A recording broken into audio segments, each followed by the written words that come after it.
This is the reason I got a DM from my friend James on Instagram. He says, hey, do you know... The Muffin Man. The Muffin Man? The Muffin Man! Not the Muffin Man. Do you know how to fix drift on a PS5 DualSense? And I said, yeah. You cry while you buy another one at the store. I don't know. I haven't done it before, but I can try. Oh, who's this? That's my friend Mike. Say hi. Microphone.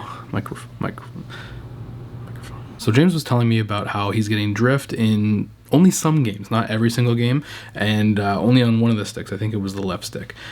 He was saying when I'm playing like God of War, Beyond Horizon, Beyond Dawn, what the hell is the name of that game? In certain situations, he's getting weird drift. He's watching it just go off by itself. So I said, hey man, yeah, it's definitely, probably, most definitely, likely the stick. I got it, I opened it up, and I found out that the sticks I had are not for the PS5.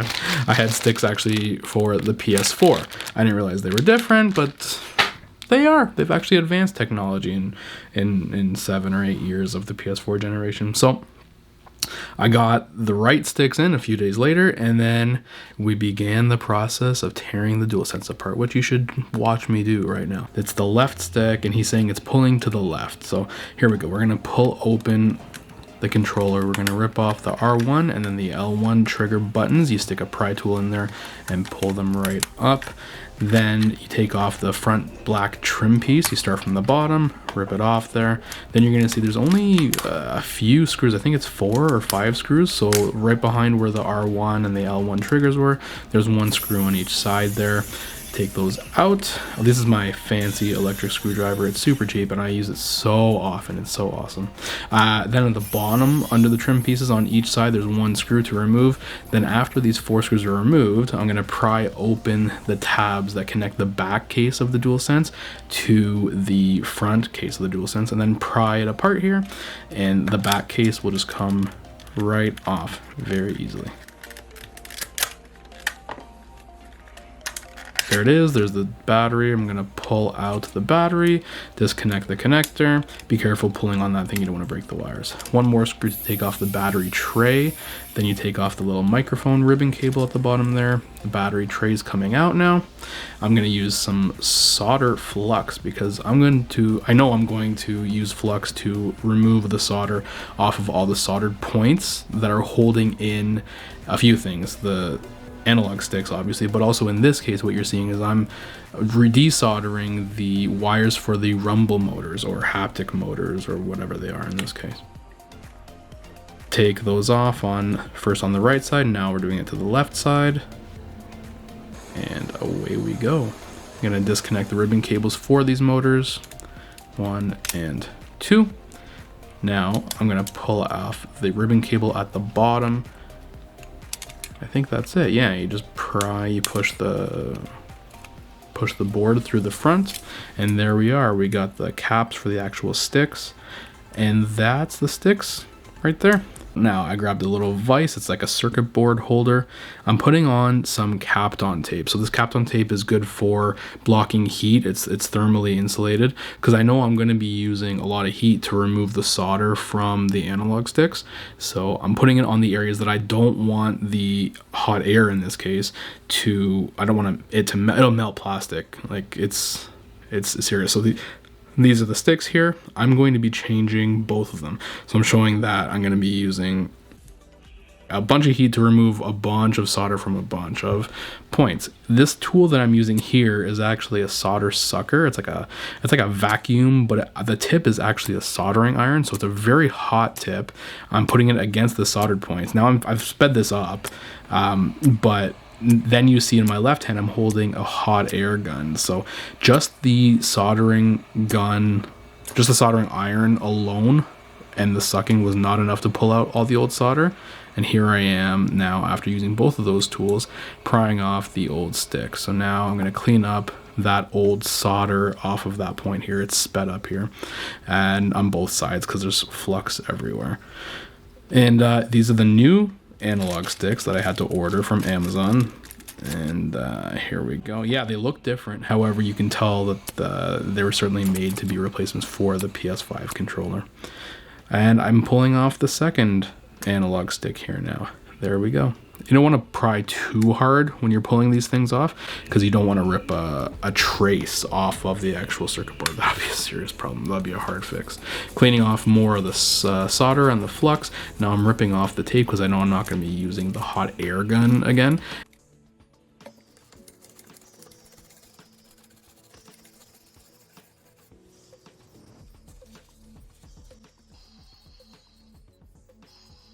Now I've stuck the new analog stick in on this side, and I'm adding solder. I'm adding it equally to the left side, the right side, the top, the bottom, and I'm trying to do it evenly, like from one side to the next side, so I don't concentrate too much heat on one area at one time. And you'll see that's all done. Now I want to show you exactly how I stick the analog stick solder points through the circuit board. I just stick it in there. It was very, very simple. And then I'm adding solder. If you have experience in soldering, this is not a hard job. Really, the disassembly of the controller is probably the hardest part of all of this, to be honest.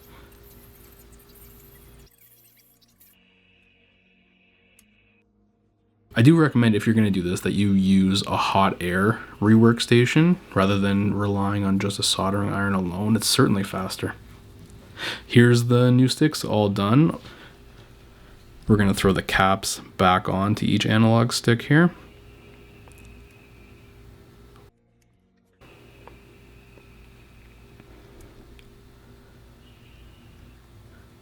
Put it back into the front half of the controller, push it in carefully, and then we're going to reassemble everything, putting in ribbon cables at the bottom here.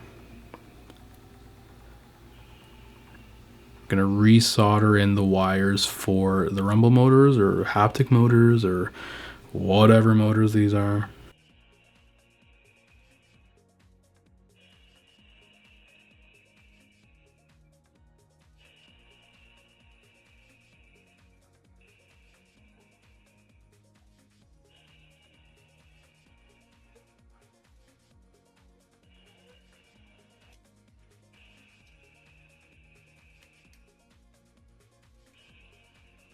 Connecting in the ribbon cables from each rumble motor, 1 and 2.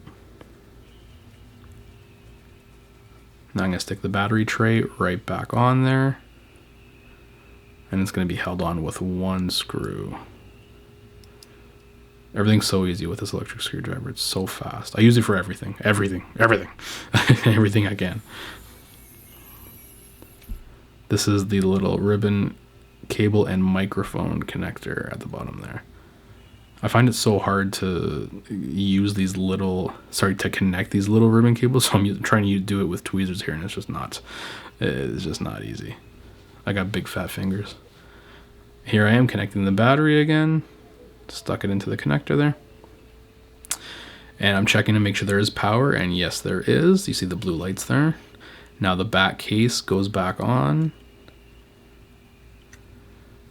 and I'm screwing right back in. I'm connecting the front case to the back case, starting at the bottom, and then putting in the screws at the top, putting in the R1 trigger and the L1 triggers, buttons I should say, those buttons are going back in, and then the black front trim plate piece is going back on. And that's it. The controller is assembled. Not that hard, not difficult. And I'll show you the footage of what it looks like being tested. So I go to hardwaretester.com, I plug in the controller with a USB-C to the controller obviously, and then it recognizes once I press a button that the controller is plugged in. It does look like it's an Xbox controller or something, but it's not. So I'm pressing each button, you see it's working there. Now I'm going to test the circularity, because it's testing how accurate the rotation is on these sticks. And once it's done, you'll see it's an average error percentage of 7.8 right now, 7.9, 8% on the left stick, and then on the right stick, I'm turning it slowly. It says 20. Well, it's going down. I know. So it goes down to the same, about 7, 8%. I think it's 8.5 at the max or something like that. And so I checked. I thought, you know what? These new sticks, are they going to be much higher than the original sticks from Sony? So I connected my own original PlayStation controller that I did not change the sticks on, and it was like 6%, almost exactly the same on the Sony PlayStation sticks as compared to these Amazon replacement sticks. So I thought, you know what, 6%, 8%, I'm not sure if there's a big enough difference here. I'm gonna send it back to James, let James play those games again, and tell me if, you know, are you having problems? Is this too much? Are you finding more error or anything like that? And he came back and he said, nah, man, it's been all good. So that was a great success. It was cheap. I think the pack, let me find how much I paid for those things.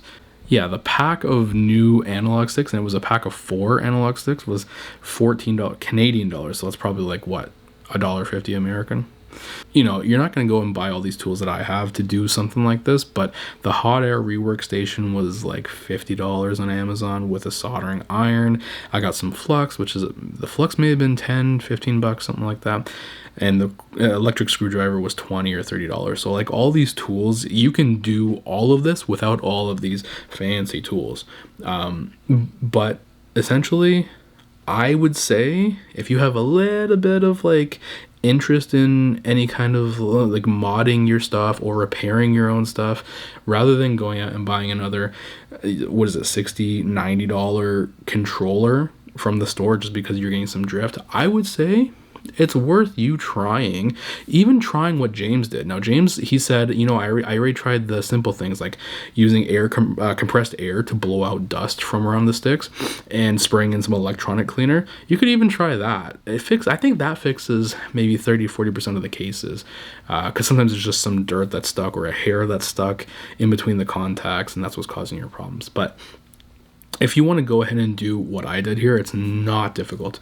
I'll have links in the description of this video that you can click on that will take you to the products I used, and do it yourself so easily. Hit the subscribe button, hit the like button, comment below. Tell me what you think of my friend Mike here. He's a good listener, you know? Have a good night or day, or I don't even know what I'm saying. Subscribe. Bye.